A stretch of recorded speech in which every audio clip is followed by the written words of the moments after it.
نحمده ونصلي ونسلم على رسوله النبي الكريم وعلى آله وأصحابه أجمعين. اللهم صل على سيدنا ومولانا محمد وعلى آل سيدنا ومولانا محمد وبارك وسلم صلاة وسلاما كثيرا كثيرا. توفیق الہی اپنے مرشد پاک کی برکت سے عشاء کی اس نشست میں فضائل ایمان کا درس چل رہا ہے. اللہ تعالیٰ اس درس کی برکت سے ہمارے ایمان کی حفاظت بھی فرمائے اور موت تک قبر تک اللہ ہمارے ایمان کو سلامت فرمائے. ایمان کی حفاظت، ایمان کا بقا، ایمان کی ترقی کے ذرائع پر بات چل رہی ہے کہ اس کے اعظم ذرائع میں سے محبت رسول صلی اللہ علیہ وسلم ایک اہم ذریعہ ہے. محبت رسول کس طرح سے حاصل ہو اس کے طریقوں پر بات چل رہی ہے کہ آپ کی سیرت کا مطالعہ کرنا، آپ کے ظاہری اور باطنی کمالات کا مطالعہ کرنا، آپ کے احسانات کا سوچنا، آپ صلی اللہ علیہ وسلم پر کثرت کے ساتھ حصول محبت کی نیت سے درود پاک کا اہتمام کرنا. اور چوتھی چیز جس پر بات چل رہی تھی کہ اللہ تعالیٰ سے آپ صلی اللہ علیہ وسلم کی محبت کی حصول کی دعا کرنا، اللہ سے مانگنا کہ یا اللہ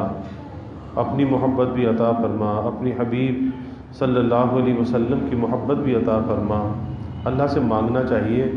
مانگنے والا محروم نہیں رہتا. حضرت عمر رضی اللہ تعالیٰ عنہ کی عادت تھی کہ اللہ تعالیٰ کی بارگاہ میں دعا کیا کرتے تھے کہ یا اللہ مجھے شہادت کی موت عطا فرما اور مدینے کی موت عطا فرما. تو لوگ یہ کہتے تھے کہ آپ ایک طرف تو شہادت کی موت مانگتے ہیں اور دوسری طرف مدینے کی موت مانگتے ہیں. اللہم ارزقنا شہادتاً فی سبیلک وجعل موتنا ببلد رسولک، کہ رسول صلی اللہ علیہ وسلم کا جو شہر ہے، جو بلد ہے، یا اللہ مجھے یہاں موت آئے، اور موت بھی مانگ رہے اپنے راستے میں شہادت کی موت آئے. تو لوگ کہتے تھے ایسا کیسے ممکن ہے کہ اگر شہادت کی موت چاہیے تو میدان جنگ میں جانا پڑے گا، اور جب میدان جنگ میں جاؤ گے تو مدینے سے باہر جا کے موت آئے گی، تو مدینے میں تو موت نہیں آئے گی. لیکن وہی بات اللہ تعالیٰ کی بارگاہ میں اگر مانگا جائے تو اللہ ناممکن کو بھی ممکن بنا دیتا ہے، اللہ مشکل کو بھی آسان کر دیتا ہے. لیکن شرط یہ ہے کہ اللہ سے مانگنے کی عادت تو ہو. پھر اللہ نے کیسی دعا قبول فرمائی کہ امیر المومنین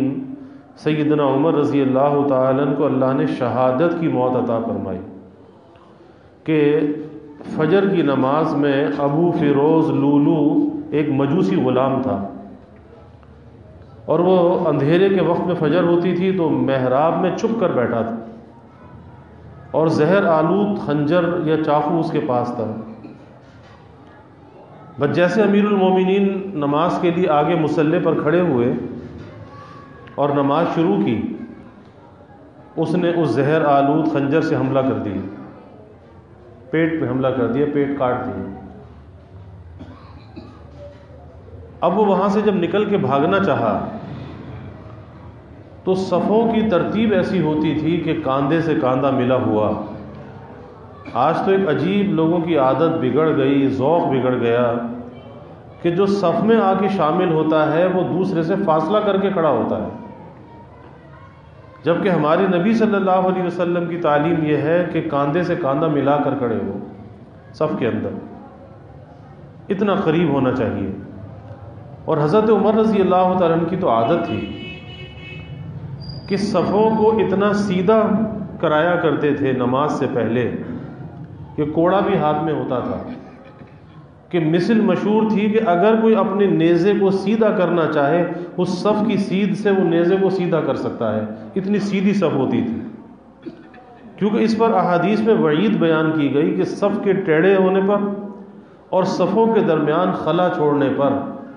کہ اگر صفوں میں ٹیڑھ پن ہوگا تو دلوں میں ٹیڑھ پن آ جائے گا، اور اگر صفوں کے اندر خلا ہوگا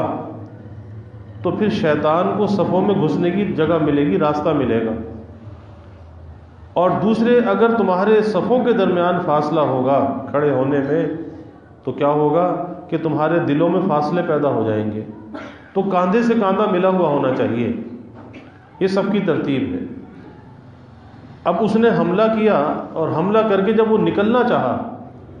تو صفوں کی ترتیب ایسی تھی کہ اتنا صف مضبوط تھی، کاندھے سے کاندھا ملا کر لوگ کھڑے تھے کہ وہ نکل نہیں سکتا تھا، اور اندھیرے میں پتہ نہ چلا کہ ہوا کیا ہے، لیکن وہ نکلنا چاہا، جب اسے راستہ نہ ملا اس نے 5-7 صحابہ کو اور زخمی کر دیا۔ بالآخر ایک صحابی نے آگے بڑھ کر اس پر اپنا کوئی کمبل ڈال دیا، کوئی چادرہ ڈال دیا، اس کو وہیں گرا کے وہیں پکڑ لیا، لیکن اسی اثناء میں نماز منقطع نہیں ہوئی۔ امیر المومنین حضرت عمر رضی اللہ عنہ اس حالت میں بیٹھ گئے، اور حضرت عبد الرحمن ابن عوف رضی اللہ عنہ اس حالت میں آگے بڑھے اور آگے بڑھ کر نماز کو پورا کیا، اور امیر المومنین نے اس حالت میں اپنی نماز کو پورا کیا۔ بعد میں سب سے پہلا سوال یہ کیا کہ مجھے مارنے والا کون ہے؟ کہا کہ ایک مجوسی غلام ہے۔ فرمایا کہ الحمدللہ کہ کسی کافر نے مارا ہے تو اللہ اعلیٰ درجے کی شہادت عطا فرمائے گا۔ تو یہ جو دعا تھی، اللہم ارزقنا شہادتاً فی سبیلک واجعل موتنا ببلد رسولک، اللہم ارزقنی شہادتاً فی سبیلک، یا اللہ مجھے موت عطا فرما اپنے راستے کی، یعنی جہاد کی موت عطا فرما، شہادت کی موت عطا فرما، لیکن واجعل موتی ببلد رسولک، لیکن موت بھی عطا فرما تو اپنے رسول کے شہر میں عطا فرما۔ تو اللہ نے کیسی دعا قبول فرمائی کہ رسول کے شہر میں موت ہوئی لیکن شہادت کی موت ہوئی۔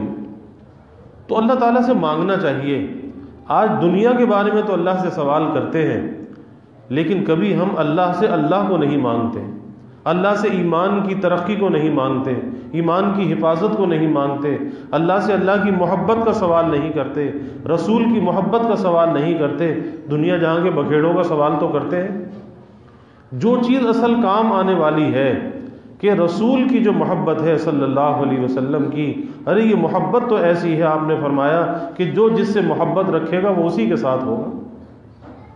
تو اللہ سے اللہ کو مانگنا چاہیے، اللہ سے اللہ کو مانگنا چاہیے، اور پھر جس کا اللہ ہو جائے، ما کان للہ کان اللہ لہ، کہ پھر جو اللہ کا ہو جاتا ہے اللہ اس کا ہو جاتا ہے، اور جس کا اللہ ہو جاتا ہے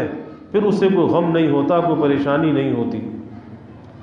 ایک اللہ والے کہتے ہیں کہ مجھے ایک غلام کو دیکھ کر بڑی نصیحت حاصل ہوئی۔ عہد کا زمانہ تھا، میں نے اس غلام کو دیکھا کہ بڑے مزے سے ہنستا کھیلتا گاتا بجاتا چلا جا رہا ہے، اور خلق خدا پریشان ہے۔ تو میں نے اس سے پوچھا کہ بھائی خلق خدا تو اتنی پریشان ہے اور تو گاتا بجاتا خوشی خوش چلا جا رہا ہے، تو آخر وجہ کیا ہے؟ کہنے لگا کہ جی میرا جو آقا ہے، میرا جو مالک ہے جس کا میں غلام ہوں، اس کے پاس اتنے گاؤں جو ہیں وہ گندم کے اناج کے اس کے پاس موجود ہیں، تو پھر مجھے غم کی کیا ضرورت ہے، مجھے پریشان ہونے کی کیا ضرورت ہے؟ میرے آقا کے پاس، میرے مالک کے پاس اتنا کچھ تو موجود ہے۔ تو اللہ والے فرماتے ہیں کہ میرے دل پہ چوٹ لگی کہ جس کے آقا کے پاس 2 گاؤں یا 3 گاؤں اناج کے ہوں وہ تو بے فکر ہوں، اور جس کا رب ساری کائنات کا مالک ہو، کائنات کے سارے خزانوں کا مالک ہو، وہ پریشان ہو۔ تو دل پہ ایک چوٹ لگی، نصیحت اور عبرت حاصل ہوئی کہ اللہ کے ہوتے ہوئے بندے کو پریشان کیسے ہونا چاہیے، لیکن وجہ یہی ہے کہ پریشان جب ہوتا ہے جب اللہ کے ساتھ اس کا تعلق کمزور ہوتا ہے، جب پریشانی آتی ہے کتابوں میں واقعہ لکھا ہے کہ محمود غزنبی کا جو مقرب تھا وہ ایاز تھا۔ ایاز ایک عام سا آدمی تھا، گھاس کھودنے والا، لیکن بادشاہ کا مقرب بن گیا۔ اور جب کوئی بادشاہ کا کسی بڑے کا مقرب بن جاتا ہے تو پھر اس سے حسد کرنے والے پیدا ہو جاتے ہیں۔ حسد ہوتا ہے کہ اگر ایک باپ کے 4 بیٹے ہوں اور باپ ایک بیٹے کو چاہتا ہو، ایک سے زیادہ محبت کرتا ہو، یا ایک کی طرف باپ کا میلان زیادہ ہو، تو دوسرے بیٹے اس سے حسد کرنے لگتے ہیں، اچھا باپ اس کو اتنا کیوں چاہتا ہے؟ آپ دیکھ لیں یوسف علیہ السلام کا جو قصہ قرآن میں آتا ہے کہ یوسف علیہ السلام کے والد حضرت یعقوب علیہ السلام، تو یوسف علیہ السلام بچے تھے، چھوٹے تھے، بڑے خوبصورت تھے، تو باپ جب بیٹے کو زیادہ چاہتا تھا، بھائیوں کے دل میں حسد آ گیا کہ اس کو اتنا کیوں چاہتا ہے، اٹھا کے کنویں میں پھینک دیا۔ پورا تفصیلی واقعہ ہے۔ کس وجہ سے؟ حسد کی وجہ سے حسد آتا ہے۔ تو اسی طرح سے ایک ایاز ایک عام سا آدمی تھا، گھس کھدا تھا، گھاس کھود کے بیچنے والا، جنگل سے گھاس کاٹ کے لانا اور بیچنا۔ لیکن جب بادشاہ کا مقرب بن گیا تو لوگ اس سے حسد کرنے لگے، وزراء اور مصاحبین، درباری، کہ اس کو بادشاہ کا ایسا قرب کیوں حاصل ہو گیا۔ تو بادشاہ کے کان بھرنا شروع کیے۔ بادشاہ نے اپنے محل میں ایک کمرہ دے رکھا تھا، بھئی اس کمرے میں آرام کیا کرو، ٹھہرا کرو۔ تو بادشاہ کے کان بھرنا شروع کیے کہ یہ جو ایاز ہے نا، لگتا ہے کہ اس کمرے میں یا تو یہ خزانہ جمع کر رہا ہے یا کوئی اسلحہ جمع کر رہا ہے، اور یہ کہیں بادشاہ کے خلاف کو سازش نہ کر دے یہ۔ لیکن بادشاہ کو ایاز پر اعتماد تھا۔ بادشاہ نے کہا ایاز سے، محمود غزنبی نے، ایاز چلو کمرہ کھولو، تمہارا کمرہ دیکھنا چاہتا ہوں۔ اس نے کہا حضور میرا کمرہ دیکھ کر آپ کیا کریں؟ کہا کہ نہیں، کھولو۔ بادشاہ نے جو اعتراض کرنے والے وزراء تھے ان کو ساتھ لیا، کمرے میں پہنچا، دیکھا کمرے میں تو کچھ بھی نہیں ہے، ایک کھرپا اور ایک کھدال کمرے میں ہے، وہ دیوار پہ لگی ہوئی۔ پوچھا کہ ایاز یہ کیا ہے؟ کہا کہ حضور یہ میری اصلیت ہے، میری اصلیت ہے کہ میں روزانہ اس کمرے میں آتا ہوں، کمرے کا دروازہ بند کرتا ہوں،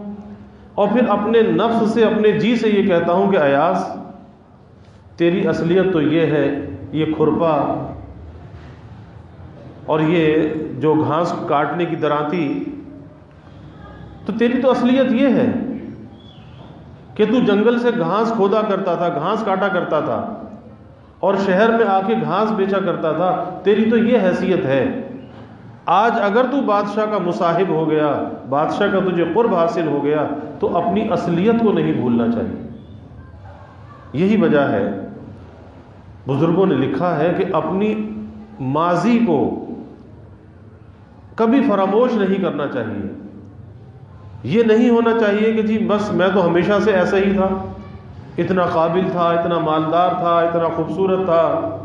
اتنے منصب اور عہدے والا تھا۔ نہیں، اپنے ماضی کو یاد رکھنا چاہیے۔ آدمی بڑائی سے، عجب سے بچا رہتا ہے، خود پسندی سے بچا رہتا ہے۔ تو ایاز سے لوگ حسد کرتے تھے۔ ایک مرتبہ بادشاہ نے سب کا امتحان لیا۔ بادشاہ نے اپنے محل کو سجایا، دربار کو سجایا، اور اس دربار میں انواع و اقسام کی چیزیں رکھ دی، سونا، چاندی، جواہرات، ہیرے، موتی، سب کچھ دربار میں سجا دیا، اور کہا کہ جو جس چیز پر ہاتھ رکھ دے وہ اسی کی ہے، جو جس چیز پر ہاتھ رکھ دے وہ اسی کی ہے۔ جب بادشاہ نے یہ کہا تو کوئی سونے کی طرف دوڑا، کوئی چاندی کی طرف، کوئی ہیرے کی طرف، کوئی موتی کی طرف، کہ جس چیز پہ قبضہ ہو جائے اسی کی ہے۔ لیکن ایاز کسی چیز کو ہاتھ نہیں لگاتا، ایاز بھی اسی دربار میں کھڑا ہے،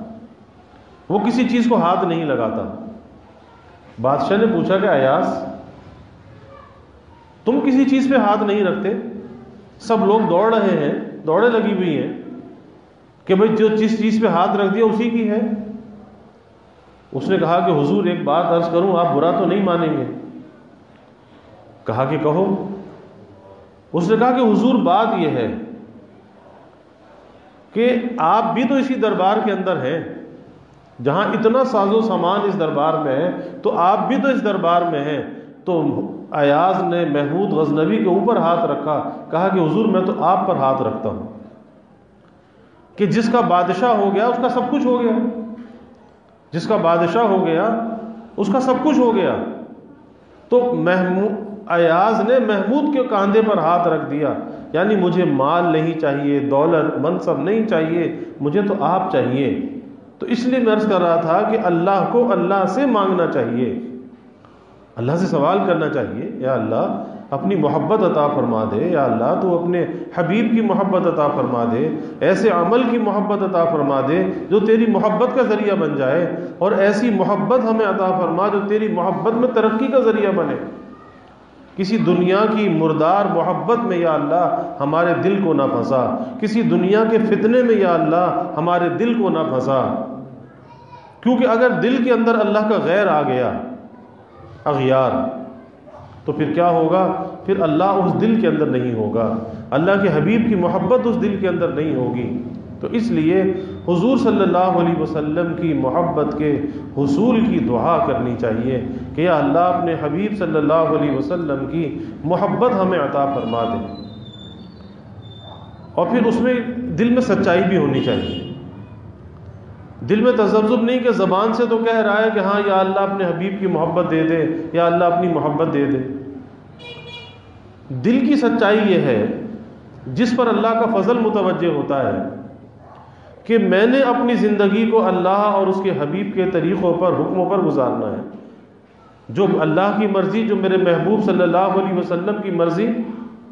بس میں نے اپنی زندگی کو ایسا بنانا ہے، کوشش کرنی ہے۔ کامیابی دینے والی تو اللہ کی ذات ہے، لیکن کوشش تو کر سکتا ہے نا،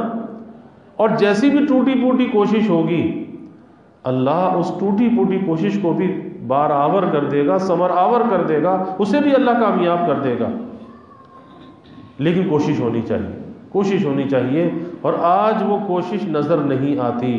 نظر نہیں آتی۔ دنیا جہاں کے جھمیلے ہیں، دنیا کے اعتبار سے تو آدمی بلند ہونا چاہتا ہے۔ خواجہ صاحب فرماتے ہیں نا، یہی تجھ کو دھن ہے رہوں سب سے بالا، یہی تجھ کو دھن ہے رہوں سب سے بالا، ہو زینت نرالی ہو فیشن نرالا، کہ جو نیا برانڈ آ جائے، جو نیا چیز آ جائے، بس اس کے پیچھے بھاگ گیا کہ جی یہ والیم ہے، یہ وہ والیم ہے۔ آپ دیکھ لیں کہ کتنی مہنگائی ہے، کتنی گرانی ہے، اس کے باوجود یہ کیفیت ہے کہ جتنے کپڑے کے برانڈ، کاسمیٹکس کے برانڈ، جتنے بھی برانڈ ہیں، جب اس کا کوئی نیا والیم آتا ہے، آپ دیکھیں بازاروں میں خواتین کا رش لگ جاتا ہے، ہاتھوں ہاتھ وہ چیزیں بک جاتی ہیں۔ یہ کیا ہے؟ یہ ہوس ہے، ہرس ہے۔ یہی تجھ کو دن ہے رہوں سب سے بالا، کہ سب سے پہلے میں وہ چیز خرید لوں۔ یہ انسان کے اندر ایک ایسا ایک مرض ہے، ایک ایسا کریز ہے ہوس کا، کہ ایسے ایسے لوگ بھی ہیں شاہان دنیا کے اندر سے، ان عربوں میں سے، کہ اگر کسی کمپنی نے کوئی سامسنگ ہے یا آئی فون ہے اور اس نے اپنا کوئی نیا ماڈل اس نے لانچ کرنا ہے، تو وہ کہتے ہیں کہ جی پہلے ہمیں گولڈ پلیٹڈ جو ہے وہ سیٹ بنا کر دو، تاکہ دنیا میں وہ سب سے پہلے ہمارے پاس ہو، کسی کے پاس نہ ہو۔ کمپنی کہتی ہے جی بہت اچھا، ہم اس کے لیے اتنے کروڑ ڈالر آپ سے لیں گے، اور پھر وہ اتنے عرصے تک آپ کے پاس ہوگا، 6 مہینے آپ استعمال کر لیں، اس کے بعد ہم اپنا ماڈل مارکیٹ میں لے کر آئیں گے۔ تو ایک پاگل پن ہے، کریز، کہ وہ کروڑوں روپیہ دے کر صرف اس لیے کہ وہ چیز دنیا میں میرے پاس ہونی چاہیے، کسی اور کے پاس وہ چیز نہ ہو۔ یہ ایک مرض ہوتا ہے، خواتین کے اندر بھی یہ مرض ہوتا ہے کہ چاہے کپڑے ہوں، چاہے جیولری ہو، چاہے ان کی چپل ہو، ان کی کوشش یہ ہوتی ہے کہ جو چیز میرے پاس ہو وہ کسی اور کے پاس نہ ہو۔ ایک مرض ہے، ایک کریز ہے، اس سے اپنے آپ کو نکالنا چاہیے۔ تو خواجہ صاحب فرماتے ہیں یہی تجھ کو دھن ہے رہوں سب سے بالا، ہو زینت نرالی ہو فیشن نرالا، کہ جیسی میری زینت، جیسا میرا فیشن ہو ایسا کسی کا بھی نہ ہو۔ ارے جیا کرتا ہے کیا یوں ہی مرنے والا، جیا کرتا ہے کیا یوں ہی مرنے والا، کہ اس زینت اس فیشن کے اندر کبھی یہ بھی تو سوچا ہوتا کہ ایک دن میرے تن پر کیا ہوگا، کفن کا کپڑا ہوگا، کفن کا کپڑا ہوگا، اور کیفیت یہ ہوگی کہ وہ کفن کا کپڑا خود اپنے ہاتھ سے نہیں پہن سکوں گا، وہ بھی کوئی پہنانے والا ہوگا تو کفن کا کپڑا پہنوں گا۔ اور پتہ نہیں بہت سی موتیں تو ایسی ہو جاتی ہیں جنہیں کفن بھی نہیں ملتا، کفن پہننا بھی نصیب نہیں ہوتا۔ کون سی زینت، کون سا فیشن، کون سی دنیا کی بڑائی، کون سا دنیا کے اندر بلند مقام اور مرتبہ، کفن بھی نصیب نہیں ہوتا، ایسی موت ہو جاتی ہے۔ تو ہو زینت نرالی ہو فیشن نرالا، کا جیا کرتا ہے یوں ہی مرنے والا۔ ایک دن مرنا ہے آخر موت ہے، کر لے جو کرنا ہے آخر موت ہے۔ ایک دن مرنا ہے، اور جب وہ وقت آئے گا تو بتایا بھی نہیں جائے گا کہ کب وہ وقت آ رہا ہے۔ پھر تو چلتا پھرتا کھیلتا کودتا دنیا سے چلا جاتا ہے، پیچھے لوگ روتے رہ جاتے ہیں۔ لیکن اگر کامیاب زندگی گزار کر گیا، اللہ کے تعلق کو لے کر گیا، اللہ کا بن کر گیا، تو پیچھے سب رو رہے ہوں گے لیکن یہ خوش ہو رہا ہوگا، خوشی خوشی جا رہا ہوگا۔ یہی وجہ ہے کہ اللہ کے جو مقربین ہوتے ہیں، اللہ کے پیارے بندے، اللہ والے، تو موت کے وقت ایسا اطمینان طبیعت میں ہوتا ہے، چہرے سے وہ اطمینان ظاہر ہوتا ہے، چہرے سے ظاہر ہوتا ہے کہ دنیا چھوڑنے کا ان کو غم نہیں ہے اور اللہ سے ملاقات کی ان کو خوشی ہے۔ آپ دیکھ لیں، ایک آدمی سفر کر کے حرمین شریفین جاتا ہے، تھکا ہارا، سفر کی مشقت، پریشانی، آسان سفر تو نہیں ہے، ہزاروں میل کا سفر، لیکن جب وہ تھکا ماندہ مسافر، اس کی نظر جب بیت اللہ پہ پڑتی ہے، ساری تکلیف پریشانی کو بھول جاتا ہے، ساری سفر کی مشقت کو بھول جاتا ہے، بیت اللہ پہ نظر جو پڑتی ہے سب بھول جاتا ہے۔ تو اسی طرح سے جو دنیا کا تھکا ماندہ، اللہ کے تعلق کے لیے سرگرداں، اعمال پر مستقیم چلتا رہتا ہے، دنیا کے سفر میں چلتا رہتا ہے، کس کی تلاش میں؟ اپنے رب کی تلاش میں، حیران ہے، پریشان ہے، بس لگا ہوا ہے اللہ کو پانے کے لیے۔ لیکن جب موت کا وقت آتا ہے تو اللہ بشارتوں کے ساتھ بلاتا ہے، اور پھر وہ سکون اس کے اندر آتا ہے، اس کے چہرے سے نظر آتا ہے وہ سکون کہ بس اسے منزل مل گئی، یہ کامیاب ہو گئی، منزل مل گئی، اور اسے دنیا چھوڑنے کا غم نہیں ہے بلکہ اسے اللہ سے ملاقات کی خوشی ہے۔ اور حدیث میں بھی آتا ہے کہ جو اللہ سے ملاقات کو پسند کرتا ہے اللہ اس کی ملاقات کو پسند کرتا ہے، اور جو اللہ سے ملاقات کو پسند نہیں کرتا اللہ بھی اس کی ملاقات کو پسند نہیں کرتا۔ تو زندگی ایسی ہونی چاہیے کہ انسان اللہ کی ملاقات کو پسند کرنے والا ہو اور اپنی موت سے رغبت رکھنے والا ہو، کیونکہ موت تو تحفہ ہے، الموت تحفۃ المومن۔ اللہ کے حبیب صلی اللہ علیہ وسلم نے فرمایا کہ یہ موت کوئی وحشت کی چیز نہیں ہے، ڈرنے کی چیز نہیں ہے، یہ تو مومن کے لیے تحفہ ہے۔ اور کیسا یہ تحفہ ہے؟ اس اعتبار سے یہ تحفہ ہے، الموت جسر یوصل الحبیب الی الحبیب، کہ یہ موت تو ایک راستہ ہے، ایک پل ہے، ایک ذریعہ ہے، ایک وسیلہ ہے، واسطہ ہے، کس چیز کا؟ کہ دوست کو دوست سے ملا دیتا ہے۔ تو دوست سے ملنے کی خوشی ہوتی ہے، غم نہیں ہوتا۔ تو موت تو اس کا ذریعہ ہے، یہ تو محبوب ہونی چاہیے، اس سے گھبرانا کیسا؟ ہاں، اس کی تیاری کرتے رہنا چاہیے، اور جو تیاری کرتا رہتا ہے پھر اسے موت کی رغبت ہوتی ہے، پھر موت کا خوف نہیں ہوتا۔ اللہ ہمیں بھی اس کا فکر عطا فرمائے۔ وآخر دعوانا الحمدللہ رب العالمین والعاقبۃ للمتقین والصلاة والسلام علی اشرف الانبیاء والمرسلین۔ اللہم صل علی سیدنا و مولانا محمد وعلی آل سیدنا و مولانا محمد وبارک وسلم۔ ربنا آتنا فی الدنیا حسنہ وفی الآخرۃ حسنہ وقنا عذاب النار۔ ربنا أتمم لنا نورنا واغفر لنا إنك على كل شيء قدير اللهم أعنا على ذكرك وشكرك وحسن عبادتك اللهم وفقنا لما تحب وترضى من القول والعمل والفعل والنية والهدى إنك على كل شيء قدير اللهم ارزقنا حبك وحب حبيبك صلى الله عليه وسلم اللهم ارزقنا شهادة في سبيلك واجعل موتنا ببلد رسولك یا اللہ یا رحمان یا رحیم یا کریم یا ارحم الراحمین یا اکرم الاکرمین یا اللہ ہمارے گناہوں کو معاف فرما یا اللہ ہماری خطایا سے درگزر فرما یا اللہ اپنی محبت معرفت عطا فرما اپنی رضا والی زندگی یا اللہ نصیب فرما اپنے رضا والے کاموں کی یا اللہ توفیق عطا فرما اپنی مرضیات پہ چلنا آسان فرما نہ مرضیات سے یا اللہ ہماری حفاظت فرما یا اللہ ہم تجھ سے تجھ ہی کو مانگتے ہیں تجھ سے تیری محبت کا سوال کرتے ہیں اے اللہ اپنی بھی محبت عطا فرما اپنے حبیب صلی اللہ علیہ وسلم کی محبت عطا فرما ناجائز محبتوں سے ناجائز تعلقات سے یا اللہ شہوات سے لذات سے اے اللہ دنیا کے فتنوں سے ہمارے دل کو خالی فرما اپنے اغیار سے دلوں کو خالی فرما اپنی محبت سے معرفت سے ہمارے دلوں کو لبریز فرما یا اللہ ہر قسمی ترقیات عطا فرما یا اللہ پیارے حبیب صلی اللہ علیہ وسلم کی تعلیمات پہ چلنے والا بنا آپ کے طریقوں کی محبت اور عظمت ہمارے دلوں میں پیدا فرما یا اللہ صحابہ کی خلفائے راشدین کی اہل بیت کی محبت اور عظمت ہمارے دلوں میں پیدا فرما ان کے نقش قدم پر یا اللہ ہمیں چلنے والا بنا اپنے نبی کے ساتھ یا اللہ ہمیں وفا کا تعلق نصیب فرما آپ کی غلامی میں جینے اور مرنے کی یا اللہ توفیق عطا فرما یا اللہ ہمیں ختم نبوت کا ادنا سا سپاہی بنا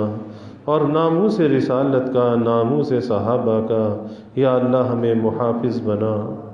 یا اللہ ذکر حبیب کی برکت سے یا اللہ سارے عالم کو اس کرونا کی وبا سے نجات عطا فرما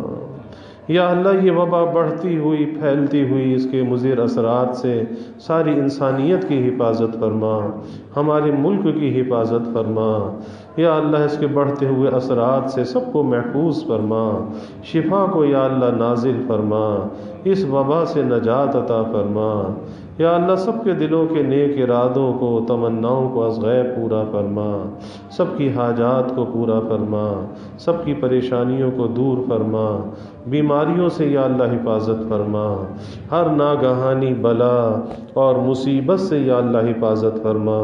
زمینی آسمانی آفات سے یا اللہ حفاظت فرما موذی امراض سے یا اللہ حفاظت فرما یا اللہ سب کے علم میں عمل میں رزق میں خوب خیر و برکت فرما ابواب رزق یا اللہ کشادہ فرما رزق حلال عطا فرما آسان عطا فرما برکت والا عطا فرما یا اللہ کبھی کسی کو مخلوق کا محتاج نہ بنا اولاد کا محتاج نہ بنا فساق فجار کا دستے نگر نہ بنا اے اللہ ہمیشہ اپنے در کا سائل اور بھکاری بنا اپنے در کا منگتا اور سوالی بنا یا اللہ اپنے غیر سے ہماری امیدوں کو قطع فرما اپنی ذات عالی کا یقین ہمارے دلوں میں پیدا فرما یا اللہ ہر امید کو اپنی ذات سے وابستہ کرنے والا بنا یا اللہ ایمان کی ترقی عطا فرما اعضاء کی سلامتی عطا فرما ہر محتاجی سے معذوری سے ہماری حفاظت فرما یا اللہ ہمارے ملک پر اپنی رحمتوں کا نزول فرما اس ملک کو امن کا سلامتی کا گہوارہ بنا یا اللہ مہنگائی کے گرانی کے عذاب سے نجات عطا فرما اس ملک میں رہنے والوں کی حفاظت فرما سب کے گزر بسر کو یا اللہ آسان فرما سب کے سفید پوشی کے بھرم کو قائم فرما اے اللہ ہمیں مخلوق کے آگے رسوا نہ فرما ہماری ہر ضرورت کو یا اللہ از غیب پورا فرما یا اللہ ہماری حفاظت بھی فرما ہماری کفالت بھی فرما ہر ضرورت کو یا اللہ از غیب پورا فرما یا اللہ جتنے بھی حاضرین ہیں سامعین ہیں سب کے گھروں میں چین سکون عافیت راحت عطا فرما، نعمتوں کی فراوانی عطا فرما، نعمتوں کی قلت سے دقت سے ہر ابتلا سے آزمائش سے یا اللہ حفاظت فرما، سب کی اولادوں کو یا اللہ نیک صالح بنا، یا اللہ اولاد کا مستقبل تابناک بنا، گھروں کے ماحول کو جنت نشاں بنا، آپس میں محبت الفتیں پیدا فرما، نفرت کو عداوت کو یا اللہ دور فرما، یا اللہ اپنی رحمتوں کا برکتوں کا راحتوں کا نزول فرما، زحمتوں کو دور فرما، یا اللہ ہمیں عافیت دارین عطا فرما۔ ربنا تقبل منا انک انت السمیع العلیم وتب علینا انک انت التواب الرحیم، وجزا اللہ عنا محمدا صلی اللہ علیہ وسلم ما هو اہلہ، وصلی اللہ تعالی وسلم علی النبی الکریم، آمین برحمتہ۔